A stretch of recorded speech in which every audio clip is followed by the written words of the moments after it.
తమ్ముడు మంచినీళ్ళు తీసుకో. నువ్వు కలెక్టర్ అయ్యేది ఎప్పుడురా? ఇంకో ఏడాది ట్రైనింగ్ ఉందక్కయ్య.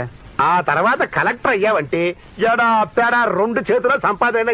ఇదిగో మా జిల్లాకి కలెక్టర్ గారు అవయ్యా, ముందు ముందు నాకు పనికొస్తావు. అది మన చేతుల్లో ఉండదు కదా బావా. అరగంటలో వడ్డించేస్తాను, భోంచేసి. ఇదిగో నువ్వు తీరిగ్గా విందులు వినోదాలు ఏర్పాటు చేసుకుంటూ కూర్చుంటే అవతల బస్సులు మన కోసం కూర్చోవు. 5 నిమిషాల్లో ఆఖరి బస్సు ఉంది. అదేమిటండి, ఇంటికొచ్చిన మనిషికి భోజనం పెట్టుకోవడమా? అక్కయ్య భోజనం పెడతానంటుంది. భోజనం పెట్టకపోవడం ఏమిటే? అటువంటి పిచ్చి పిచ్చి మాటలు మాట్లాడకు, నా మనసు బాధపడుతుంది. ఇదిగో వెంకట్రావు, తర్వాతి స్టాపులో చంద్రాభవన్ అని ఒక హోటల్ ఉంది.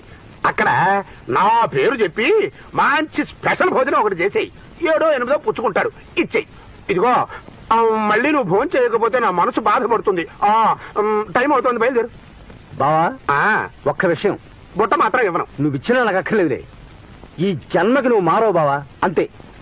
అక్కయ్య ఇక నిన్న భగవంతుడే కాపాడాలి.